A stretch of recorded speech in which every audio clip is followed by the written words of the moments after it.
Magandang gabi po. Narito na po ang magiging lagay ng panahon ngayong gabi at bukas ng Miyerkules, December 13, 2023.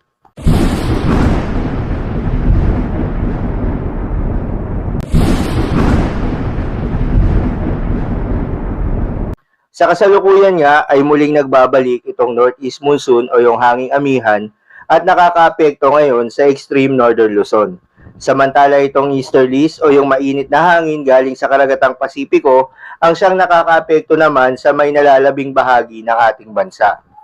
Para sa mga lugar na apektado ng Northeast Monsoon o hanging amihan ngayong gabi, kabilang na ang Batanes at Babuyan Island, asahan ng bagyang maulap hanggang sa maulap na kalangitan na may mga kasamang mahihinang pag-ulan.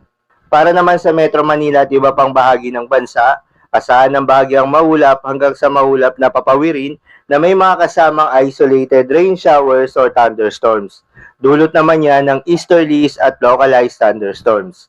Posible po ang mga pagbaha o pagguho ng lupa during severe thunderstorms. Kaya naman sa mga kababayan natin na nakararanas na ng mga pag-ulan noong mga nakaraang araw pa, iba yung pag-iingat po. Huwag rin pong kalimutan magdala ng payong o anumang pananggalang sa ulan kapag lalabas ng kanilang tahanan. Sa ngayon nga ay walang binabantayan na low pressure area o bagyo sa loob at labas ng ating Philippine Area of Responsibility na maaaring makaapekto sa ating bansa. Para naman sa long range forecast at yung binabantayan natin na sama ng panahon ay nabuo na nga at pinangalanan nitong Invest 91W. Ayon sa ipinapakita ng ilang weather forecast model ay consistent ang paggalaw nito na nagbabanta sa ating bansa na posibleng maging bagyo at unti-unting lalapit sa ating bansa this weekend. Kaya naman ating babantayan ang magiging development nito.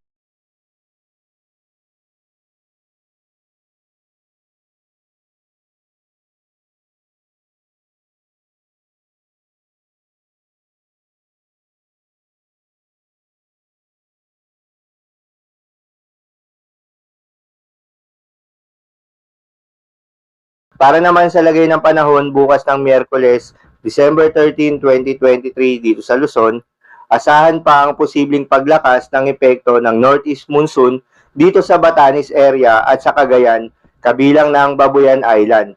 Kaya asahan ng maulap na papawirin na may mga tsansa ng mga mahihinang pag-ulan.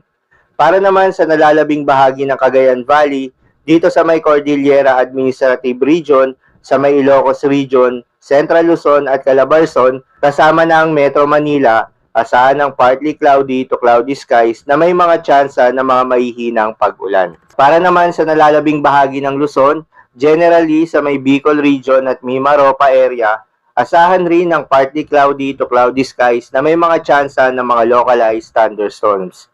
Para naman sa lagay ng panahon sa Visayas at Mindanao, asahan rin ng partly cloudy to cloudy skies condition na may mga tsansa pa rin ng mga localized thunderstorms lalo na sa hapon o gabi. Asahan rin ng mga posibleng pagbaha at pagguho ng lupa during severe thunderstorms. Para naman sa lagay ng mga dagat baybayin, ayon sa pag-asa ay wala pong nakataas na gale warning sa anumang seaboards ng ating bansa. Pero pinag-iingat po ang ating mga kababayang mangingisda at yung may mga maliliit na sasakyang pandagat dito sa may extreme northern Luzon dahil sa katamtaman hanggang sa maalon na karagatan. So, yun lamang po para sa lagay ng panahon ngayong gabi ng Martes. Keep safe everyone.